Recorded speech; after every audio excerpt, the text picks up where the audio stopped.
Welcome to my Suicide Squad extended review, which is weird because I don't have a normal review to extend. Oh well, so much has been said about this movie, so much, but all of it seems to be really impersonal and distant.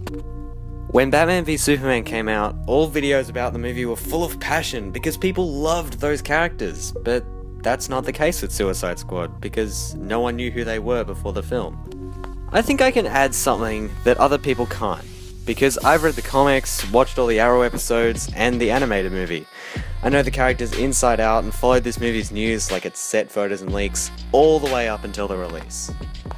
Most reviews just complain, but I don't think anyone else was really as affected by this film in the same way I was. Number 1. Me.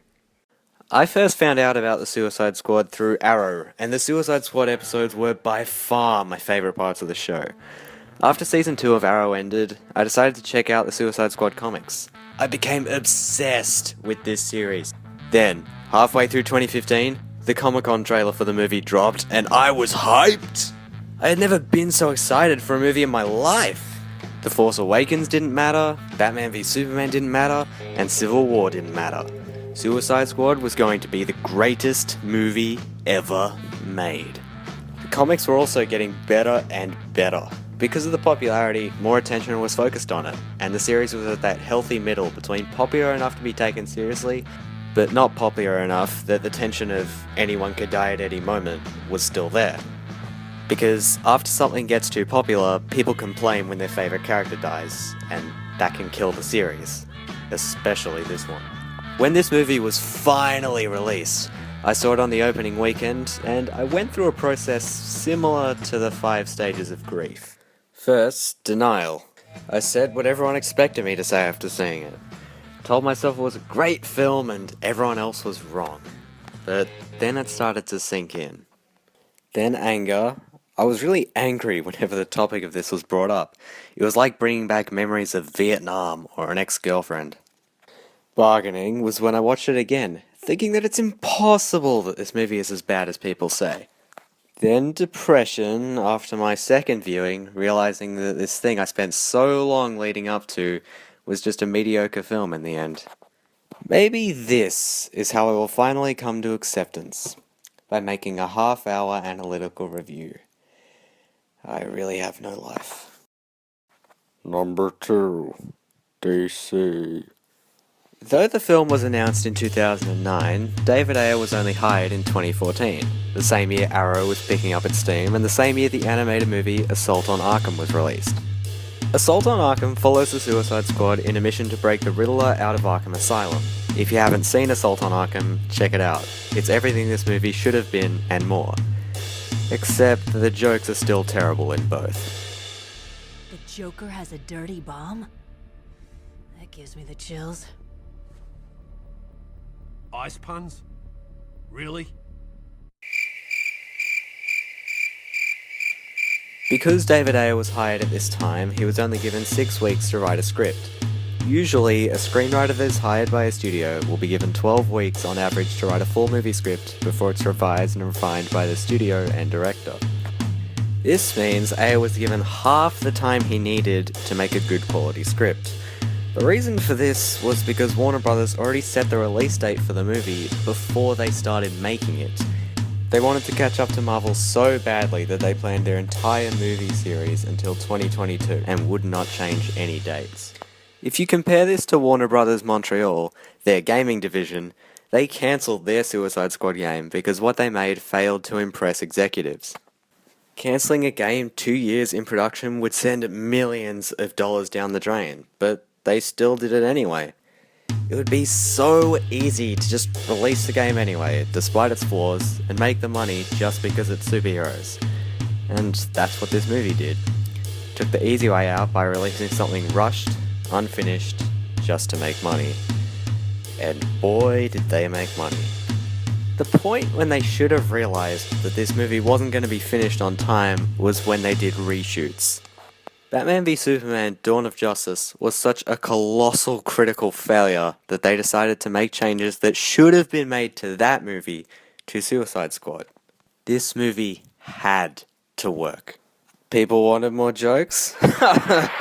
There are jokes everywhere. They wanted it to be more fun. Now pop songs are scattered throughout the film. They wanted it to be less dark. So this movie was light and child-friendly. All these changes to a film that was 5 months away from release are believed to be the true downfall of this movie. I've heard critics and other people say that if you're a fanboy, you will love this movie. First of all, that's what a fanboy is. But what you mean to say is, this isn't for everyone, but fans of the comics will like it. Wrong! I don't think this movie does the comics justice. Most assume that David Ayer's vision was perfect, and that the evil executives tore his masterpiece apart. I think Ayer's story wouldn't have been that great to begin with. David Ayer is not a comic book fan. He doesn't understand the source material and its appeal. And that is why the movie failed at its core. Even if all technical issues vanished, like the editing was perfect, acting was gold class, plot had no holes in it, etc., the movie still would have felt hollow for this reason. He said he researched many storylines for this movie. You can only obtain so much information from researching the source material, but you can't just know it, you have to understand it.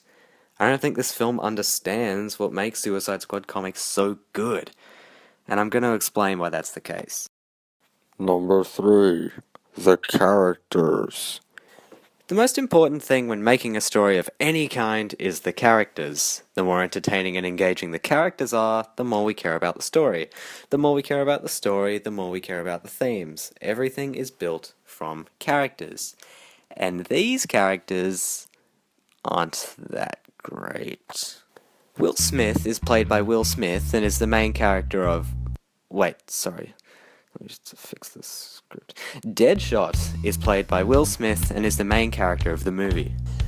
I remember telling someone about something that happened in a Suicide Squad comic, but they were confused as to why Deadshot would act that way. Because they thought that Deadshot was Will Smith. When adapting comics to film, I don't expect the characters to be dead on, but I expect the core of the character to remain intact while the actor shapes the rest with the performance. The best example I can think of is Christian Bale's Batman. Now, this guy is nowhere near perfectly in line with the comics, but he gets the core principles right.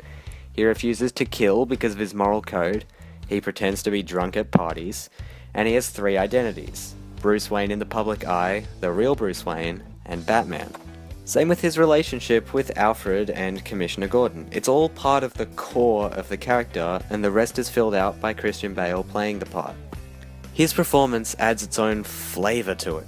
Deadshot in this movie, besides his name and skill set, has nothing in common with his comic book counterpart. Floyd Lawton in the comic books hates himself. He loves his family, yet everything he does just drives them further away from him. He's on the edge of killing himself, but he can't do it, so he essentially uses the Suicide Squad as a way to. For this reason, he acts extremely risky, putting his life on the line all the time, pulling off the craziest stunts.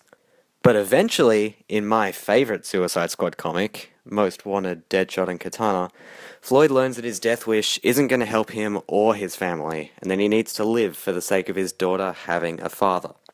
Will Smith in this movie conveys none of that. However, Michael Rowe, the Deadshot from Arrow, conveys this perfectly.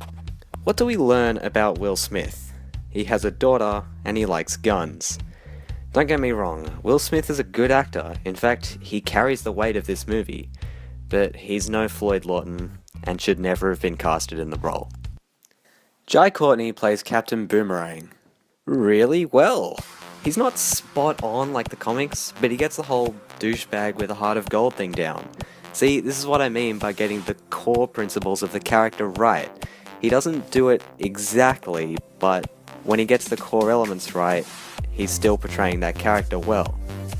What I like is, unlike the comics, where he is a stereotypical Australian, in this movie he is a full-on bogan, and is so entertaining to watch. Just great. Harley Quinn. Oh boy, where do I begin? People say that Harley Quinn is the highlight of this movie, the best part. Margot Robbie's performance is amazing. A sex bomb, liable to explode in your face at any moment. Margot Robbie's firecracker character is the best thing about the film. Jason Best, film critic.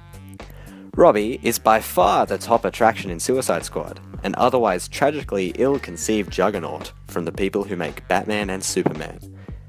Camilla Long, film critic.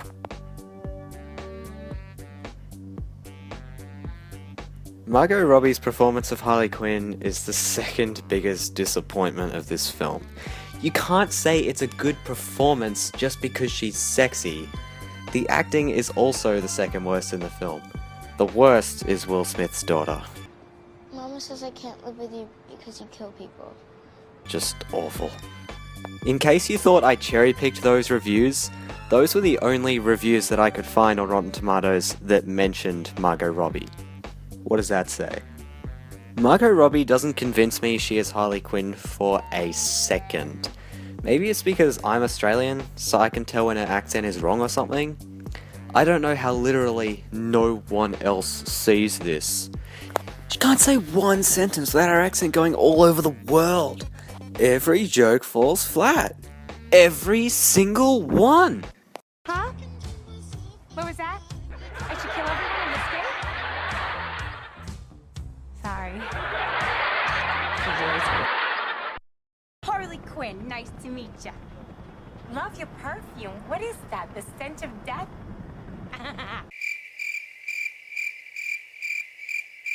She may look like comic book Harley Quinn, but she sure as hell ain't her.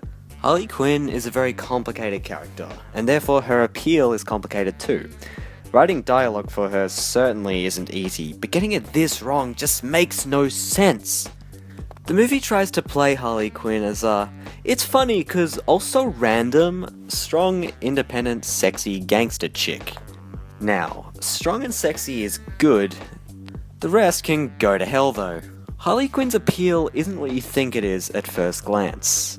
On the surface, it looks like people like me enjoy Harley as a character because she's kinda scary, acts how we would act if we just didn't care anymore, and it's just entertaining to watch.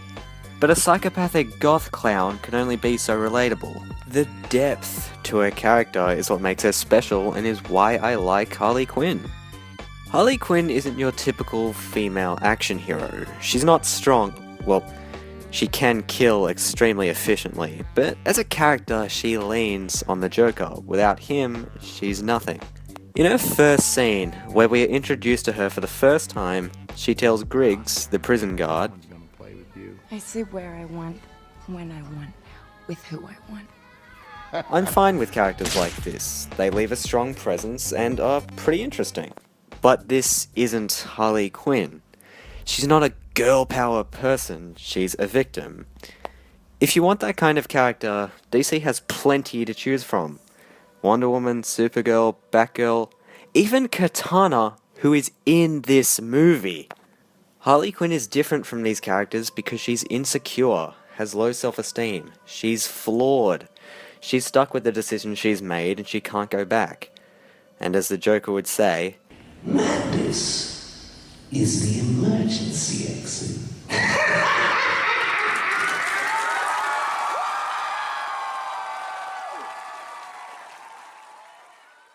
speaking of the Joker, the man himself. Jared Leto plays the Joker and is by far the most criticized actor in the film, so I'll keep this brief.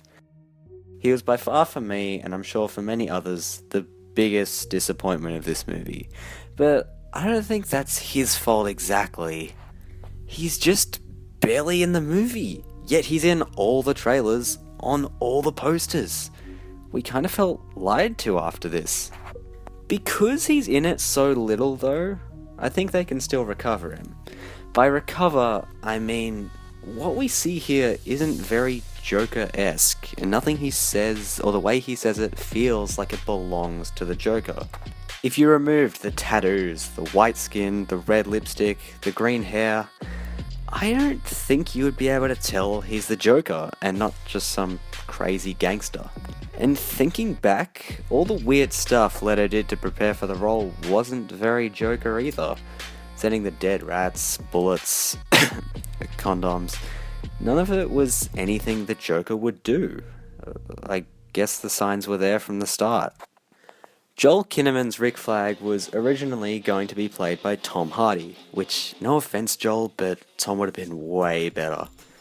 After Hardy dropped out, they went to Jake Gyllenhaal, who declined, then Joel Edgerton, then John Bernthal, then finally Joel Kinnaman.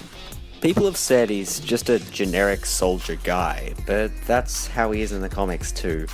He's not a very interesting character there either, especially when surrounded by much more complex and enthralling criminals.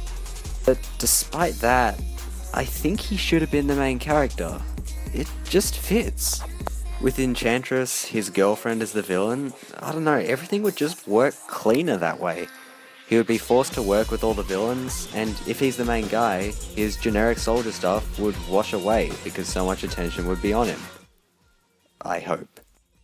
When David Ayer was directing Joel Kinnaman, he would give no other direction except telling him that he was a hopeless actor and the movie was going to be terrible. He then filmed the scene and revealed that he only said that to make Kinnaman feel angry and depressed, so he looked more angry and depressed in the shot. There are good intentions here, but the actors should know what's really going on in the movie. Also, is it just me, or does Flag forget his line in this scene? You're late. This is Katana. She's got my back. She can cut all you in half with one sword stroke, just like mowing the lawn. Scott Eastwood. I don't know what his character's name is. Before the movie, fans speculated he would be Deathstroke or Nightwing because of how high build he was, but again, he's barely in the film. Karen Fukuhara plays Katana, and from what we see, she does a great job. And I say from what we see because she's barely in the movie. This pains me so much because I love Katana. She might be my favourite member of the team. Infamously, at the start, they introduce she can steal souls, yet she never does it once. Not even in the extended cut. She stabs and slashes so many people, yet not once do we even see a greyish mist get sucked into the sword afterwards. It's in the trailer, but not in either cut of the movie. Another thing that bothers me a little is in the extended cut, Harley Quinn walks around kind of analysing the team, using her psychiatrist skills. She walks up to Katana and says, Japanese, female, mid-20s, 5'5", good health, athletic, and an only child with deep-seated father issues. Daddy wanted a son, so she has to hide behind a mask. What? What is this? There is nothing in the comics that ever mentions Tatsu's father. Why does everyone have to have daddy issues? I bet they'll give Wonder Woman daddy issues, and she doesn't even have a father. Katana's origin is solely based around her love life as an adult. Clearly they know this. In the movie she mentions her husband, and in the third act she talks to Masao through the sword. This doesn't make any sense. It's supposed to add to her character in the film, but instead it just adds needless fat. No wonder they didn't include it in the original movie. Even though that bugs me a bit, seeing a live-action Katana was awesome for me. She looks just like the comics one. If there's a sequel, maybe we can have Flag as the main, with Katana playing the role Harley Quinn played in this. Just give us more Katana. I want more Katana. So, who else is barely in this movie? Oh yeah, Killer Croc is in there. God, it's terrible. I'm not usually one to say that they should have used CGI for something, but come on. I don't like Killer Croc in this movie at all. He should have been CGI. Apparently, the reason they made him practical was because they didn't want a CGI character. So why was the villain CGI? The makeup for Killer Croc took 5 hours. 5 hours. I would rather become Killer Croc permanently than have to do that for 5 hours over and over again. To pass the time, Adwale Akinoi Killer Croc's actor would listen to tapes of Japanese cannibal Issei Sagawa. Yeesh. El Diablo, played by Jay Hernandez, is the best character in this movie, hands down. Some people think he becomes harder to relate to after his backstory, because how many of us have killed our families with our fire powers, am I right? But I think it's really good. He looks so good. I just want to give this guy a round of applause. He nails the character of El Diablo. Nails it. I don't know why no one talks about him. He is so good in the part, but he's dead now, so we'll never see him again. They don't say this in the movie, but in the comics, his power comes from his tattoos. He kind of burns the ink, and that's how the fire works. Over the course of the story, you can see the tattoos move downwards towards his hands until he runs out. It's pretty cool. Slipknot. Batman, played for the second time by Ben Affleck. Now, I just have to say that Ben Affleck's performance as Batman is terrific in both films. The problem is the character is written so poorly. People say that this version is the most comic accurate Batman we've ever gotten. Nah, almost. So close, yet so far. The first scene we see him in is perfect. Chasing the Joker in the Batmobile. You're ruining date night! Then the cliff comes, Joker bails on Harley, the car crashes, and Batman dives into the water to rescue her. It's straight, absolute, true Batman right there. He then pulls her out of the water and makes out with her. Yeah. I'm a certified lifesaver. That is not how you resuscitate somebody. He's just making out with her. And she gets really into it too. Weird stuff. Then Batman kinda starts to bother me. Batman acts like a complete coward. He captures Deadshot while he's with his daughter, doing nothing wrong. The Batman I know would have caught this guy during the assassination from earlier. You wouldn't hit me in front of your daughter, would you? Heh, damn right. This guy is the true worst hero ever. And he should be ashamed of himself. The Flash, in it for 2 seconds. If that was 1 extra second, he probably would have done something that is the opposite of his character. Enchantress, played by Cara Delevingne. Delevingne? Enchantress also gets mocked a lot, which is deserved. Oh my goodness. It's so weird to describe, you actually have to see it for yourself to understand what it is. Wavy, wavy, wavy, wavy. Cara Della whatever said this. David called me up and said, if you have the opportunity, go to a forest alone at night, under the full moon, and become like an animal. So I ran naked through the woodland, howling like a wolf, getting stung by stinging nettles. To be honest, I do weird shit like that all the time anyway. So, what does that have to do with Enchantress? Incubus, played by no one. In the comics, he's actually Nightshade's brother, not Enchantress's. I wish I could say more about the villain, because the villain is the most important part of... Number 4. The plot. God, I spent really long on the characters. It's just there are so many of them. Oh my god, I forgot Amanda Waller. Oh well, whatever. Too late.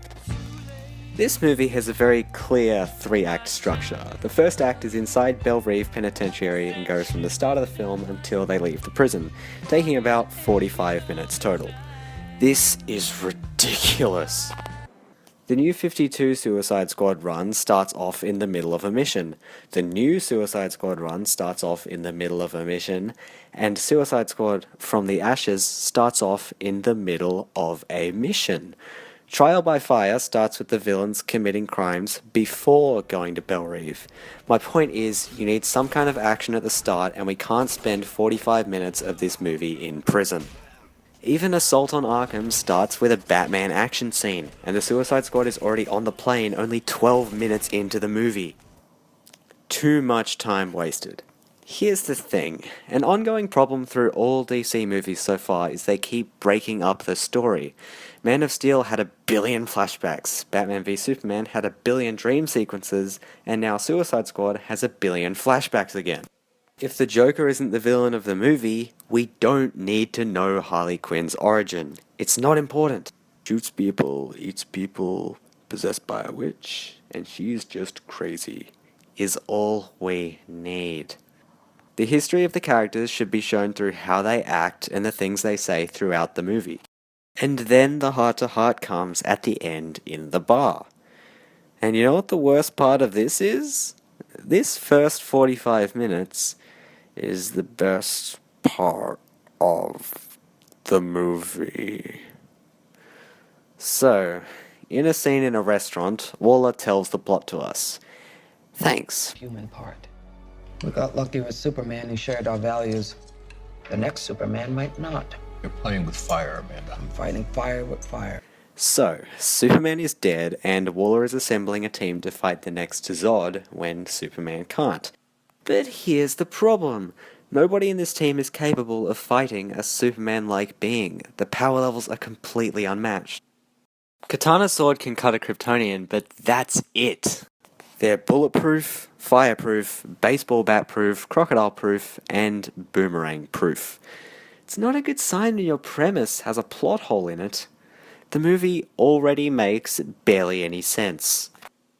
Usually, the Suicide Squad is assembled to go into foreign territory that normal American soldiers wouldn't be allowed to go to, as it is basically a declaration of war. If the criminals get caught, you either blow them up or say they acted on their own and blame them. Rick Flag is the one guy you trust not to give away information to the enemy and to keep the squad in line out in the field and make sure the mission is accomplished. In this movie, however, the squad is accompanied by an entire military unit completely defeating the purpose of sending in expendable heroes. And the movie is set in a fictional American city, which has been taken over by Enchantress. Now, earlier, Enchantress escaped, put the soul of her brother into some guy at a train station, and now they've taken over Midway City and plan to destroy the world. Yep, it's that old tale again. Look, blue spinning laser beams shooting into the sky are cool and all, but it can only happen so many times before people say, "This has happened so many times."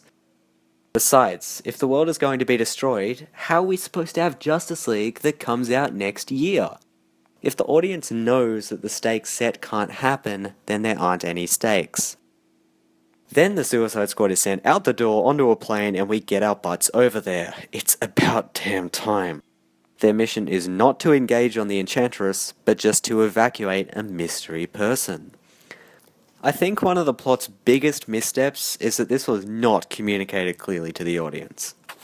I mean, they did literally just say it, but it was coming from a person on an iPad that was being shown to a group of people, which we all know is the most interesting way to explain the story to the audience. At this point, I forget every time I watch that Katana is supposed to be in the movie. Everyone assembles and then she just rocks up to defend Rick Flag. Isn't the Suicide Squad supposed to protect Rick Flag from the enemy, and then the bombs protect him from the Suicide Squad if they ever turn on him? Can't he protect himself? Harley Quinn, nice to meet you. People always ask where the superheroes are while all this is happening. You can answer this question by having them meet Katana in Midway City. She's a superhero and came to stop the end of the world. Then she decides to team up with the rest of the squad. This fits her more snugly into the movie. The team then crash their helicopter, screw around for a bit, get one of their own killed. Someone has to die at the start of every Suicide Squad story. It's tradition. And come across a bunch of Enchantress's minions, which are these eyeball monsters. David Ayer actually had a nightmare about these things and used that dream as inspiration for the designs. They fight the monsters, then make their way to this building where it's revealed that that mystery person you had no idea about is Amanda Waller. Are you confused yet? Then the Joker arrives and frees Harley from her neck bomb. Harley then just walks away and there's nothing Flag can do about it except, I don't know, shoot her in the face? They had this idea because they set Will Smith up to shoot her afterwards, but he decides to pretend to miss and let her live. I missed. The first time I saw this, I was aware of Deadshot and Harley Quinn's friendship in the comics, and it made sense that he would let her live. But that friendship doesn't exist here because this is supposed to be their first mission. So why does he let her live? Why doesn't Waller just blow him up for disobeying orders? Why? Then the Joker pushes Harley out of the helicopter and hurts her feelings by saving her life. I swear to God that this scene was completely re-edited. I promise you that the first version of this scene involved the Joker just hearing something from Harley, getting mad at her, and then pushing her out. Then he turns around and goes, "There's an explosion!" And then the helicopter crashes. Except in this version, he sees the explosion, goes, then turns around and pushes Harley out, saving her life. I think this is the case because right after the scene, Harley Quinn seems sad, as if she was just hurt somehow, and not as if her life was just saved.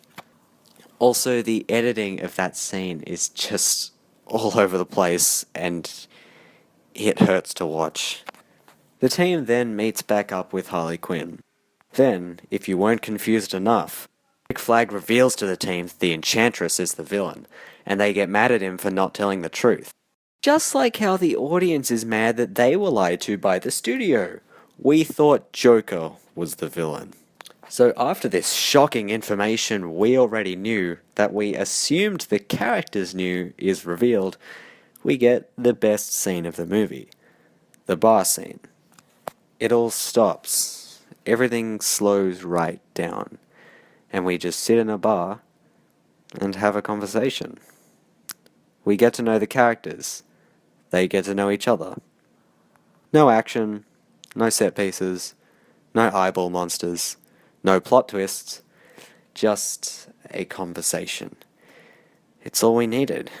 You don't need to run through the woods, listen to cannibals, and send condoms to your castmates. You just need to know who the characters are and show everyone else who they are.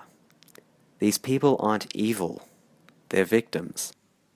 Katana has more in common with these people she saw as beneath her than she thought. Hearing Diablo talk about his family reminds Deadshot of his family. These people are just people. And life didn't go as they planned it to. Now they're stuck with each other.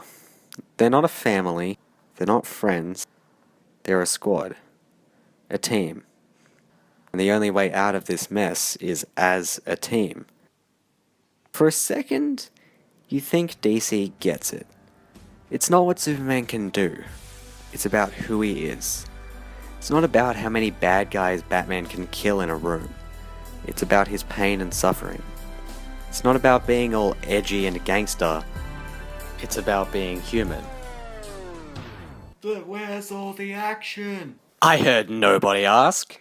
So the team go and fight the Enchantress in a horrible final showdown. They all get given weird dreams where they see their greatest desire, and they have to realize it's not real.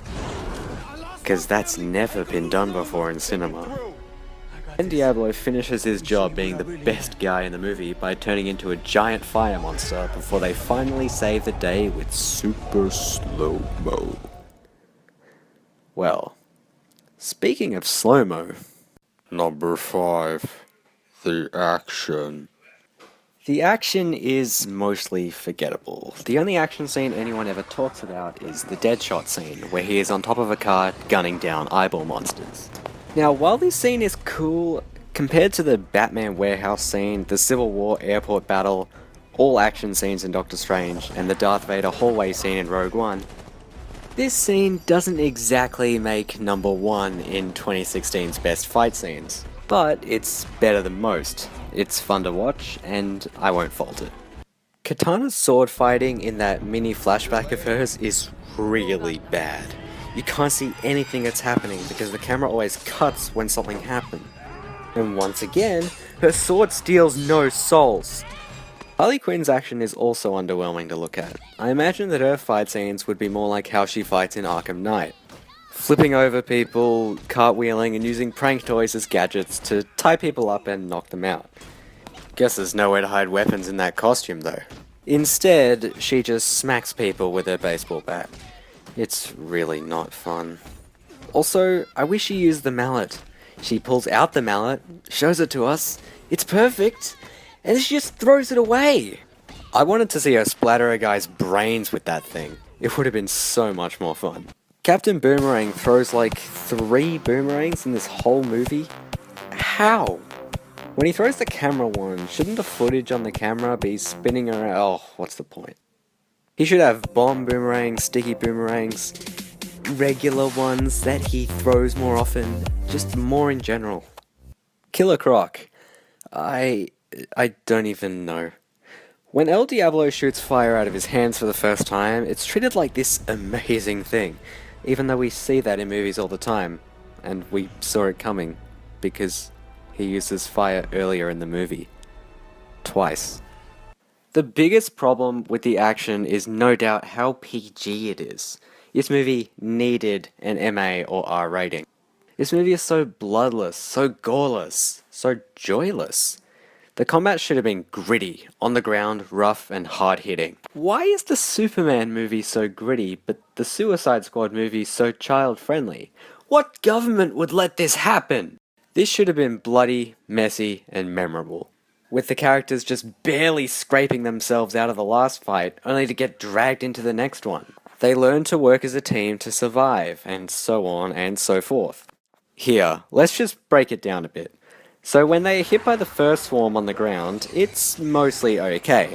The fighting is a bit haphazard, Flag gets attacked, getting dragged away by the eyeball monsters, so the Suicide Squad has to save him. Then Will Smith single-handedly gets them out of this mess with his Deadshot skill. After this scene, Flag should just turn around to the squad and say, "What the hell was that? We're supposed to be working as a team here." And then the team can respond saying, "We're not a team. We were dragged into this against our will." I apologize for my horrible voice acting. Then, later on, we have the next fight scene in the building. In the original scene, they all stand together, then the bad guys fall through the ceiling, then they all split up and it's just a horrifying mess. You can't see what's happening because it's so dark. Someone turn on a light! You can't tell where anyone is relative to anyone else. Harley Quinn's combat is actually the best in this scene, compared to everybody else's. Then Flag gets attacked again. Like, seriously, how incompetent can you be? So Will Smith gets everyone to gather around, circle up, and defend him. As soon as they circle around him, they sit in this poster-worthy position for a second, before the bad guys just disappear? And they leave to go to the next fight scene. And El Diablo just stands there, and doesn't get attacked somehow.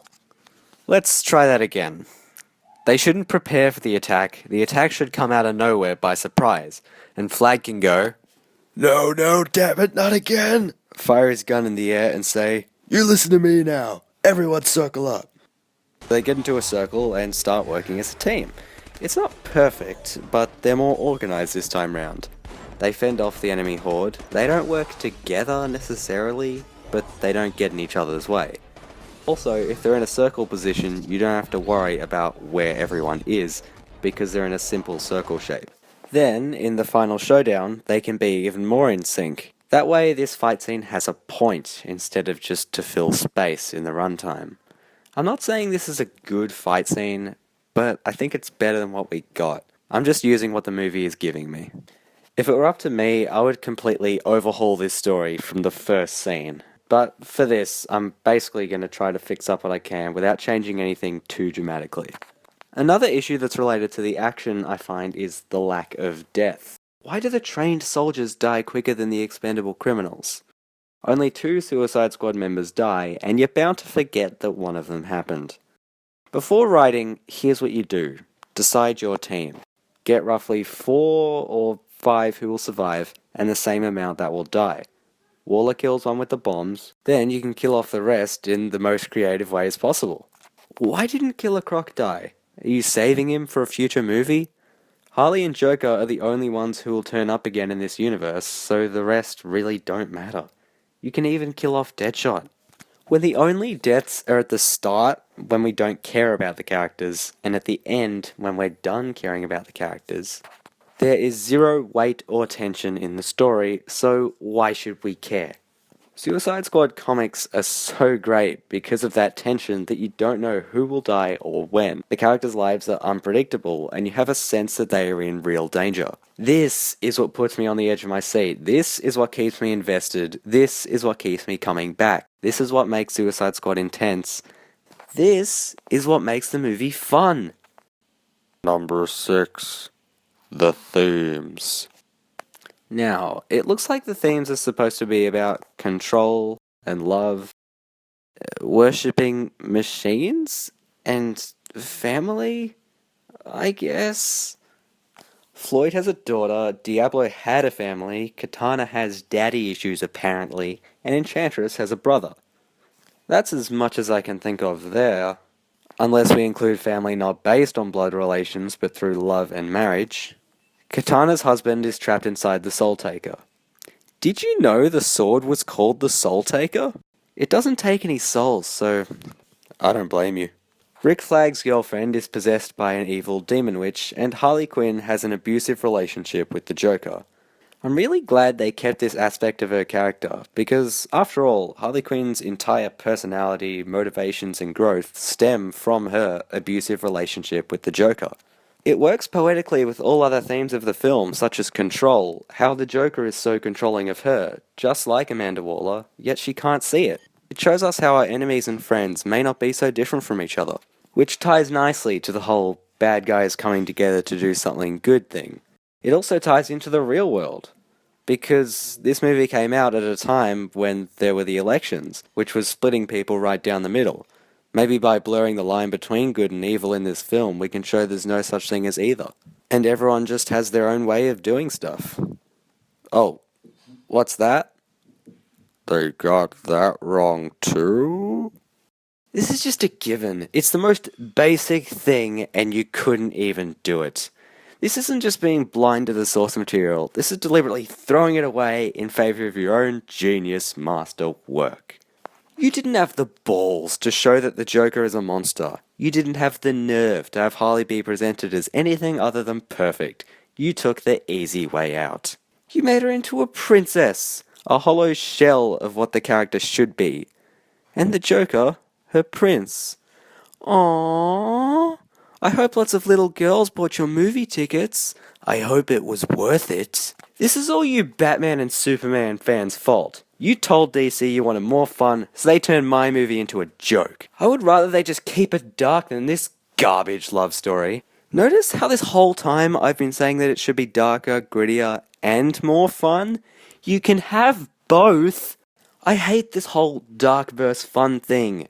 It's not about being more like Marvel, it's about choosing the right tone for the right movie. The Superman movies should make you feel good after watching them, and they should be enjoyable for the whole family. Suicide Squad, however, should be the thing people watch with their mates. Just a good night out. It shouldn't be a mega blockbuster. It should be a lower budget for a more specific audience. This movie tried too hard to please everybody that it ended up pleasing nobody. I can't even think of a way to move into the next section. Number 7. The visual style. Leading up to the movie, it looked like it was going to have this neon, midnight theme park color scheme. Lots of green, blue, and red splattered across this colorless movie series.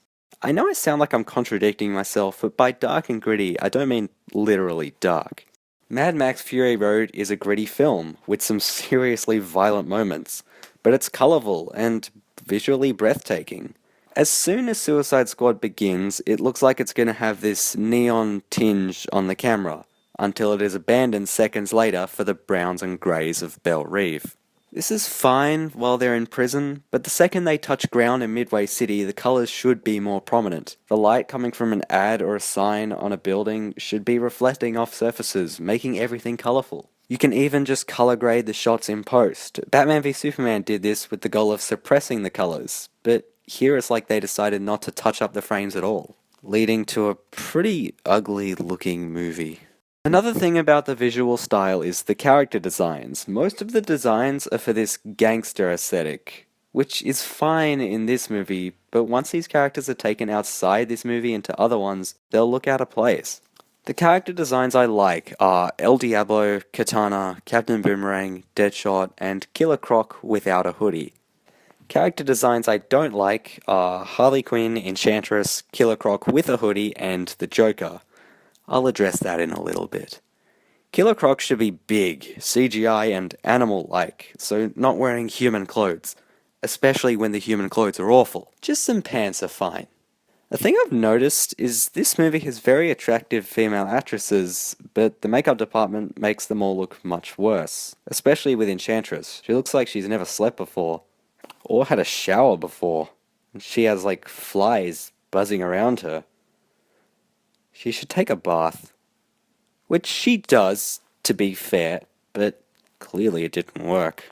One more thing before I get to the Joker, Deadshot's mask.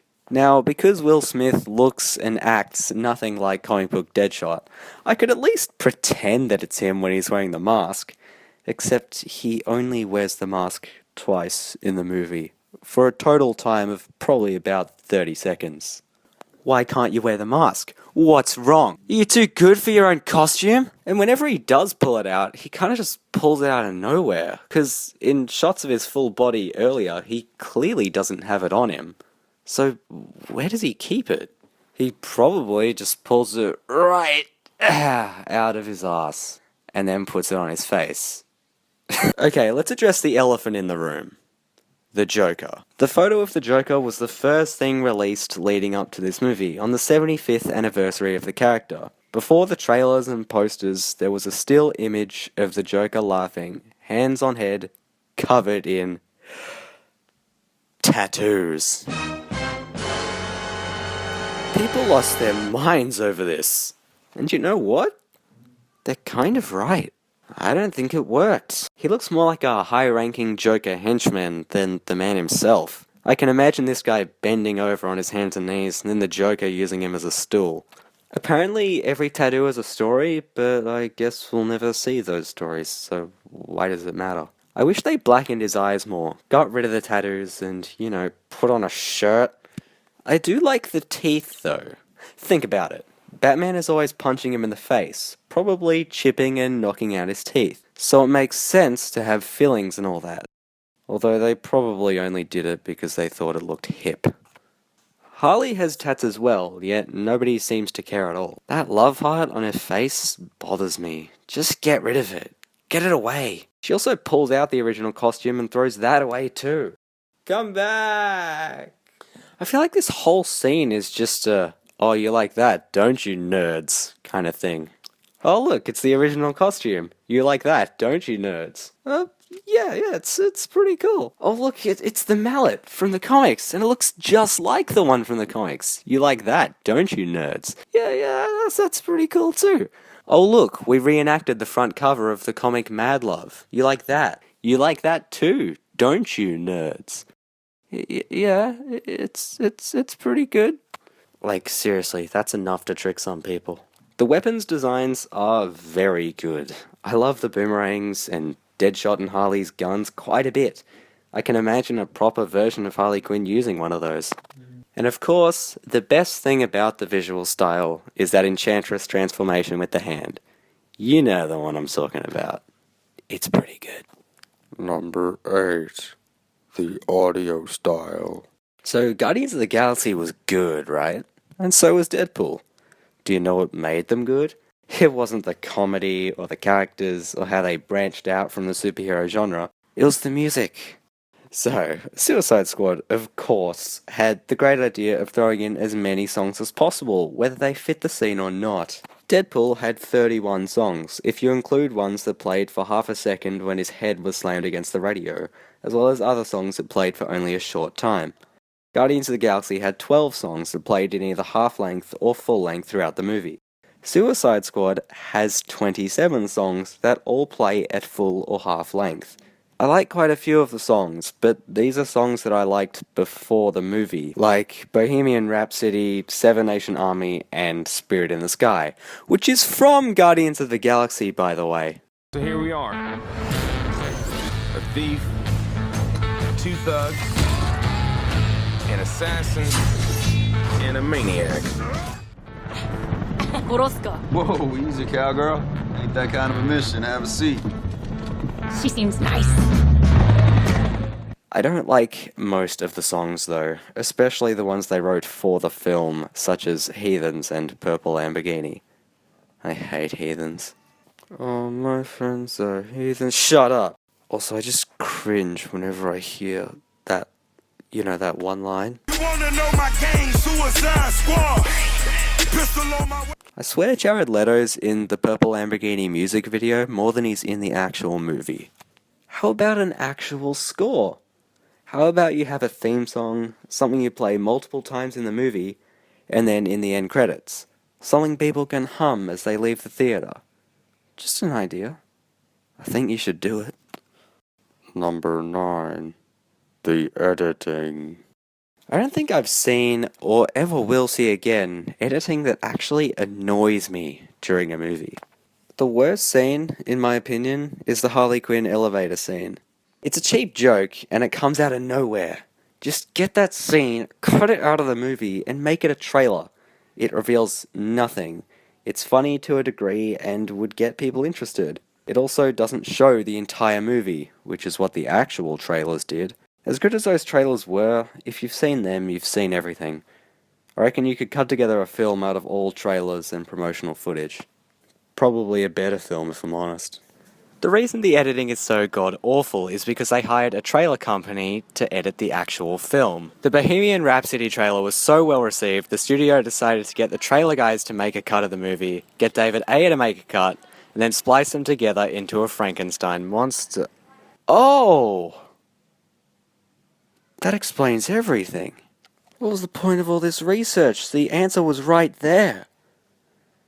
Except for one thing. The jokes. In the trailers, the jokes were funny and well cut for the right comedic timing. In the movie, they all fall flat. So how did the same people who cut the jokes properly the first time fail to do it the second time? This is from the trailer. What was that? I should kill everyone and escape? Sorry. The voices. I'm kidding. That's not what they really said. And this is from the movie. Huh? What was that? I should kill everyone and escape? Sorry. The voices. Guess we'll never know. There were many scenes that were cut out of the film. You can tell while you watch it. Including most Joker scenes, which Jared Leto has been so about. We experimented a lot, so there's a lot of material. It'll probably see the light of day at some point, I would think. Also, apparently a Deadshot plus Flag love scene, which I hope to God is a joke. That is a joke, right? Right? Ayer didn't seriously plan on putting that in there. Did he? I guess this fits under editing? I'm not really sure. But there are lots of moments in this movie where they either set things up for later that never happen, or things happen later but they weren't set up. Examples of this include Harley Quinn receiving the phone from Griggs and then saying, You're so screwed. except we never see Griggs ever again. There's this ongoing joke with Captain Boomerang and a toy unicorn. We see the unicorn several times in the film, and then at one point during the building scene, he gets stabbed in the chest. Then he takes the knife out and reveals that it was actually stabbed in a stack of cash. Okay. There's also an ongoing thing about Enchantress's heart. If you destroy the heart, you destroy Enchantress. And then at the end, the one thing that we were actually able to keep up with during this movie just gets told to us again by Rick Flag. Yeah, thanks man, we get it! There's also the famous, we're bad guys, it's what we do scene. This scene just straight up begins with the window smashing. A loud noise at the start of a scene is a good way to bring the audience's attention back. However, I think this scene could have been done better. We would have had more time to realise what was happening if we showed the team sneaking around before that. Be quiet and stealthy, and then all of a sudden, BAM! You hear a loud smash. They turn around expecting enemies, but then it's just Harley Quinn stealing from the store window. I also think it would work this way better as a joke, because right after you can get an extra giggle out of people with Rick Flags. Seriously, what the hell's wrong with you people? And then Harley Quinn can say, We're bad guys. It's what we do. and then this scene sits right in between their first conflict where they weren't working together and their second one where they do. So it makes sense when Harley Quinn is enforcing that whole we're bad guys, we're not one of you mentality to Flag at this point in the movie. I think there are good ideas here, you just don't see any of them because of just how hacked to pieces this whole thing was. Number 10. The Aftermath.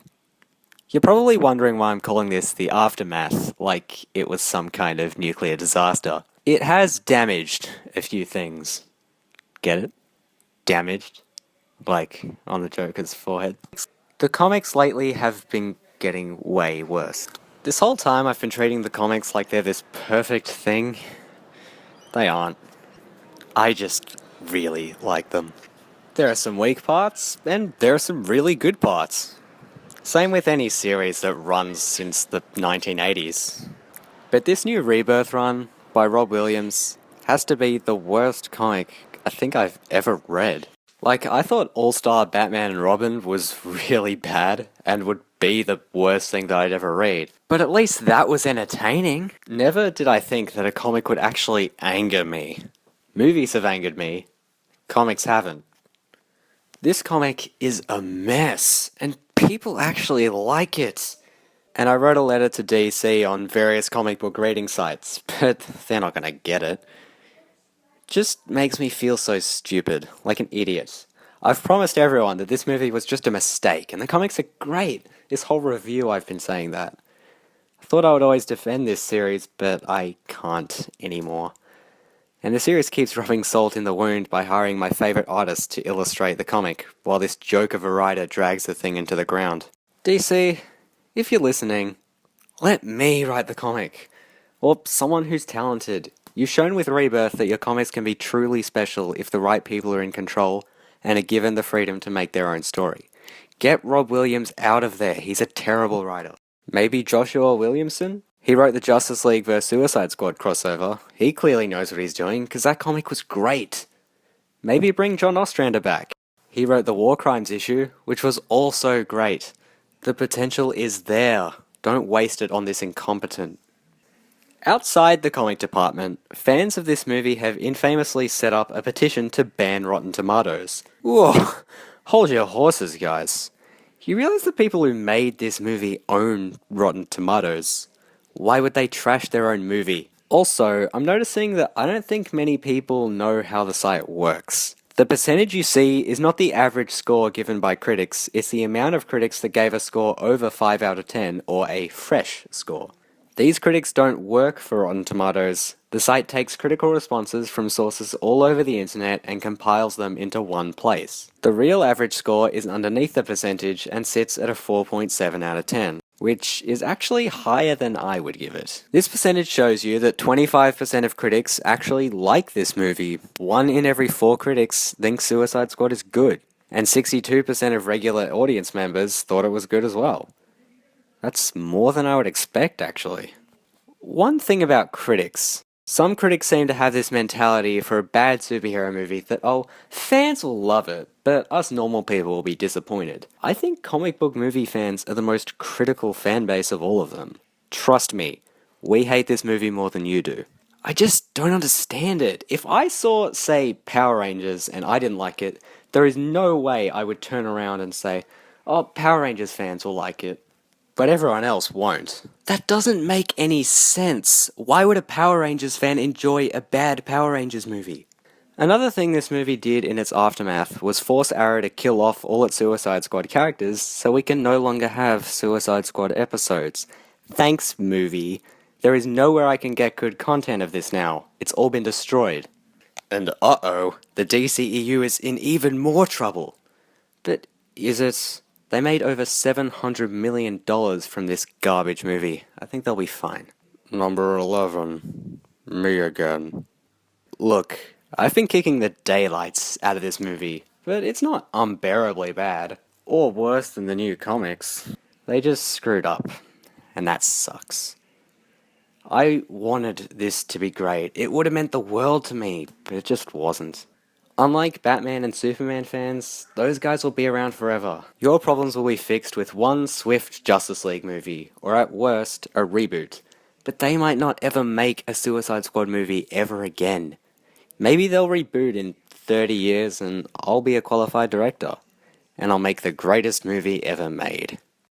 Nah, I'll just make my favorite movie, based off my favorite comics, and maybe other people will like it along the way. I don't know if I hate this movie or have some weird love for it, but this movie gave me a critical eye. I can tell the difference between a good and bad movie. I can tell you why I thought it was good or bad. That's why this movie is so important to me. Before this, I liked every movie. Some more than others, but I could never say why or form a proper opinion about a film. This movie broke me so badly that everything I watch now gets close analysis. But not to this insane level. I don't think I'll ever be as excited for a movie ever again. And I don't think I'll ever be as badly broken by a movie either. So, thanks for listening to my first movie review of Suicide Squad.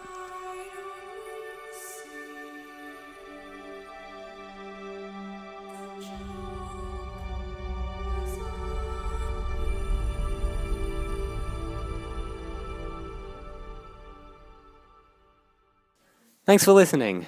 If you want more, that's it. There's nothing else here. Too bad. But I might make more videos, maybe more extended reviews like this, maybe my thoughts on certain topics relating to movies and stuff. I don't know, I'm still working out what this is all really gonna be. I'll try to be earlier to the party next time, because, I mean, Suicide Squad only came out like 8 months ago. Yeah, if you want less, just... why are you still here? Just go home. Stop. Maybe more Suicide Squad related videos. I really love this topic and I could talk about it for days. Look, it's way past the point where you care anymore, so I'm just gonna end the video now.